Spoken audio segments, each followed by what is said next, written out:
para ello vamos a conversar con Marcelo Espinel, es subdirector de la Fundación Ciudadanía y Desarrollo, y que nos comenta, esta fundación está haciendo una veeduría de esta elección de Contralor. Y qué bueno que la sociedad civil se mete en esto, porque realmente genera todas estas críticas, todo ello suspicacias. Bienvenido, Marcelo Espinel, gracias por estar con nosotros. Y bueno, de todo este contexto que he dado un breve resumen para que la ciudadanía que no está al tanto pues se entere un poco, y qué es lo que más preocupa de esta elección de Contralor y por qué hacer una veeduría a este proceso.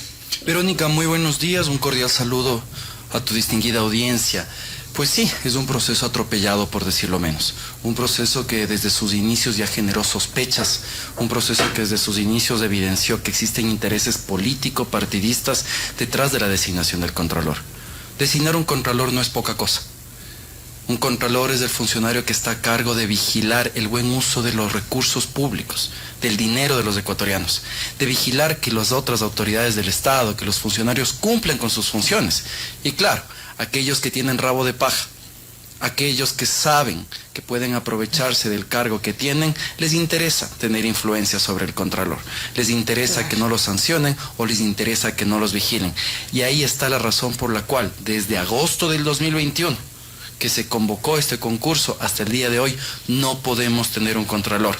No solo por las distintas acciones judiciales, acciones de protección que se han presentado, sino también por hechos bochornosos como los de los últimos días, que saluda a que se perdió la señal de internet, que se fue la luz, que existan incluso ataques violentos, porque la violencia siempre debe rechazarse en contra de los postulantes, es algo que los ecuatorianos debemos rechazar.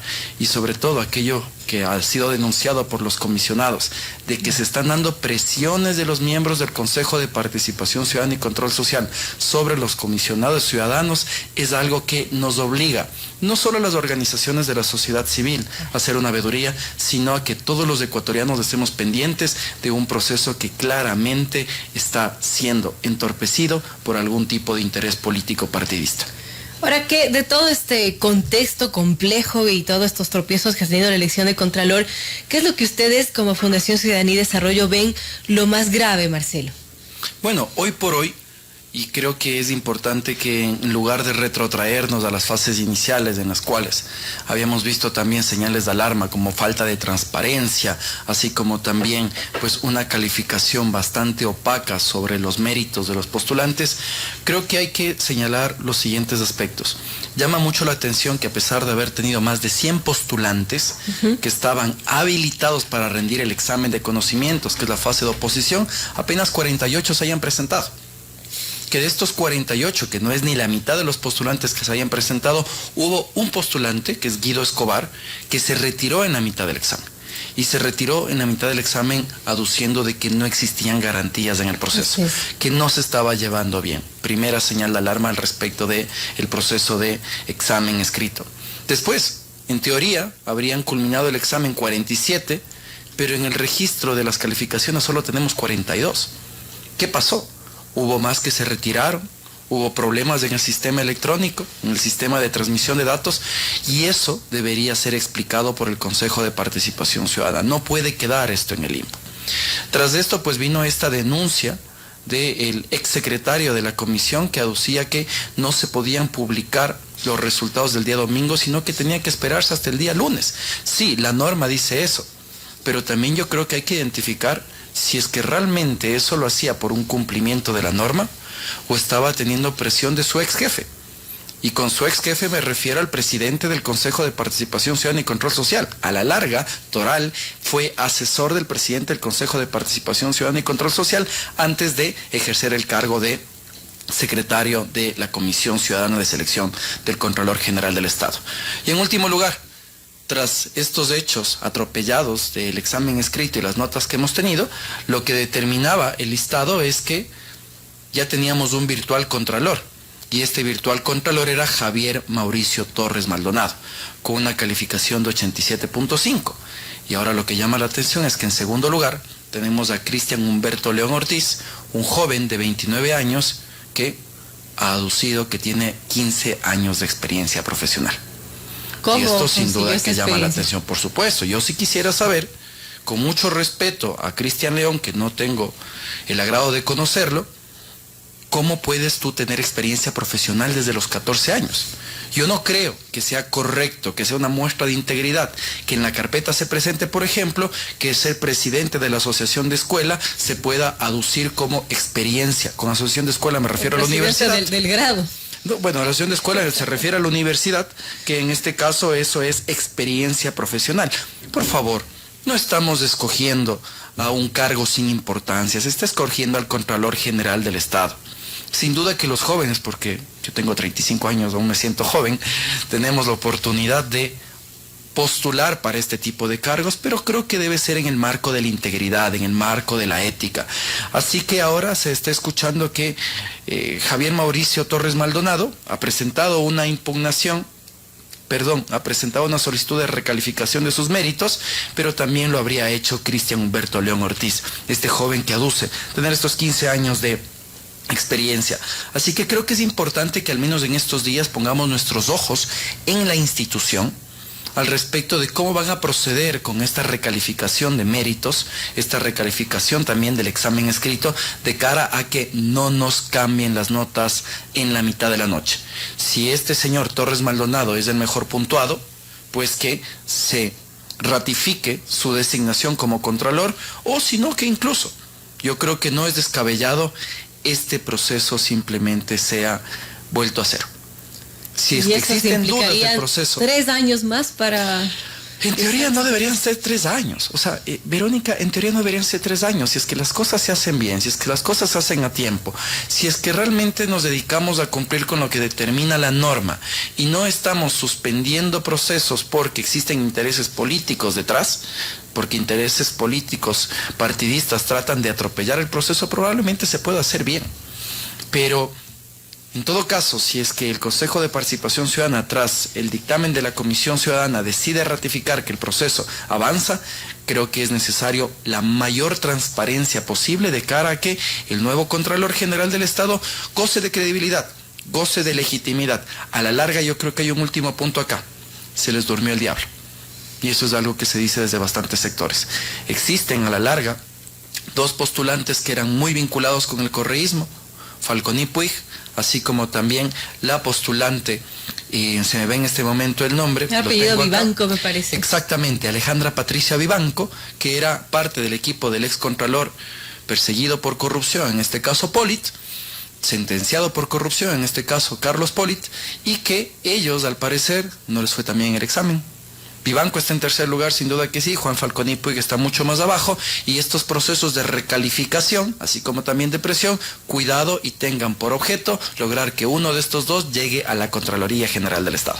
Qué complejo este tema, amigos. 7:31 conversamos con Marcelo Espinel, subdirector de FCD, Fundación Ciudadanía y Desarrollo, que está haciendo una veeduría a este proceso de elección de Contralor General. Y como mencionamos, pues no es como elegir al presidente del grado de la escuela, es el Contralor General del Estado, un proceso que ha tenido muchos altibajos, algo que ha generado muchas suspicacias. Y bueno, con lo último también, parece de Ripley, ¿no? Que los mismos integrantes de la Comisión de Selección de Contralor suspendieron al secretario Francisco Toral por estar supuestamente dilatando este proceso. En fin, ante todo ello también, Marcelo, el Consejo de Participación Ciudadana está en la mira de la Corte Constitucional, y sus vocales podrían ser incluso destituidos. ¿Qué podría pasar con este concurso si es que, bueno, digamos hoy día la Corte publica este fallo y dice, bueno, se van los al CPCCS?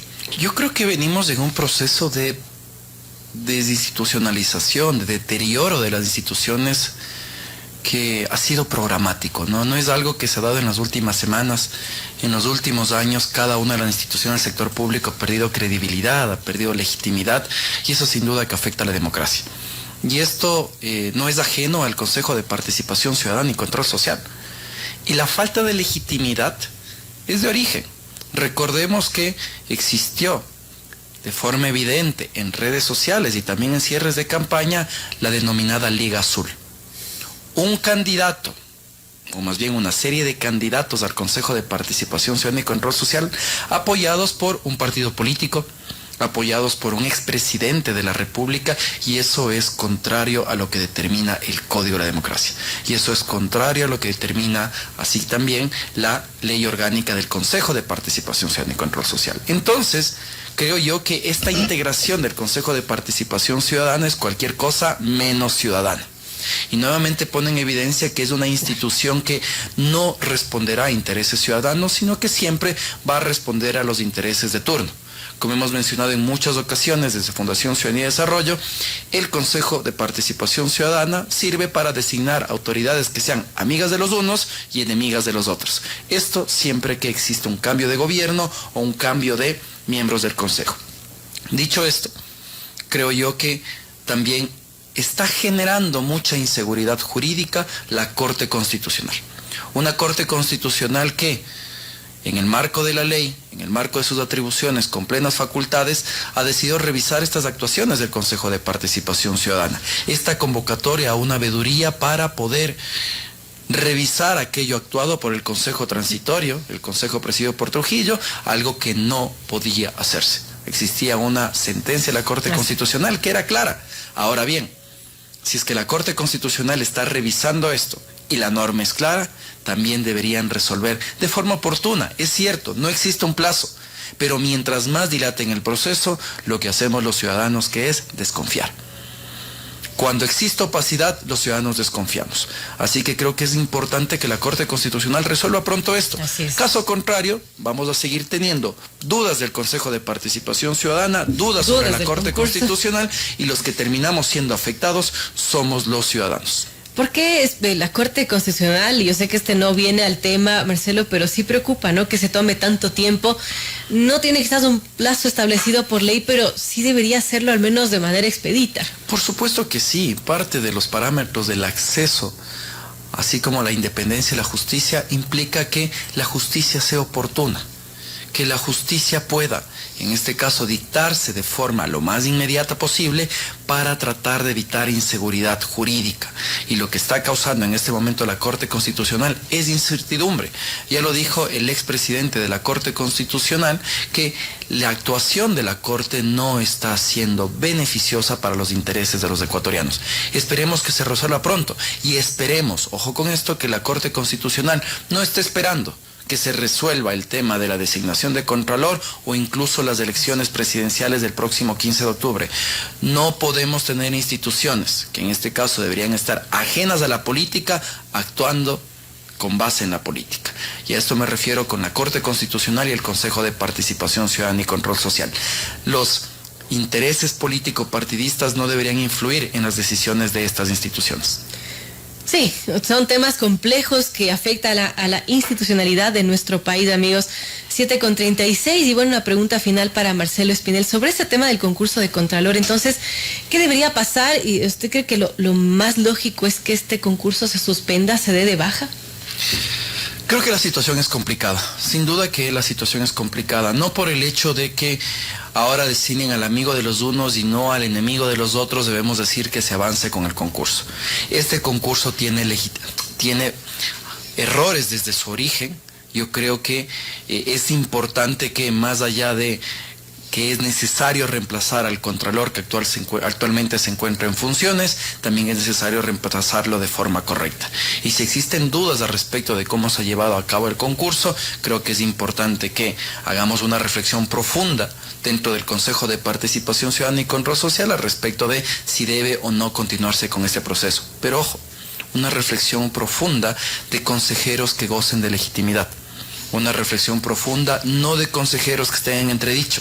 Así que creo que a la par que se deba resolver aquello de la Corte Constitucional y determinar realmente si es que aquellos que están en el Consejo de Participación Ciudadana deben ocupar esos cargos, reflexionar si es que este proceso de designación de Contralor nos va a garantizar a los ecuatorianos tener un Contralor que realmente haya sido electo de forma transparente y objetiva. Importante la transparencia. Gracias a Marcelo Espinel, subdirector de Fundación Ciudadanía y Desarrollo. Gracias por estar con nosotros y hablar de temas que realmente preocupan, como esto de la elección de Contralor General del Estado. Bien, amigos, despedimos esta entrevista. 7:38, tenemos que hacer una pausa comercial. Volvemos para conversar con Francis Romero, director de la encuestadora Click Report. Analizaremos las elecciones de nuestro país después del debate. Bueno, ¿qué podemos esperar los ecuatorianos que iremos este 15 de octubre a las urnas? Volvemos con ese tema.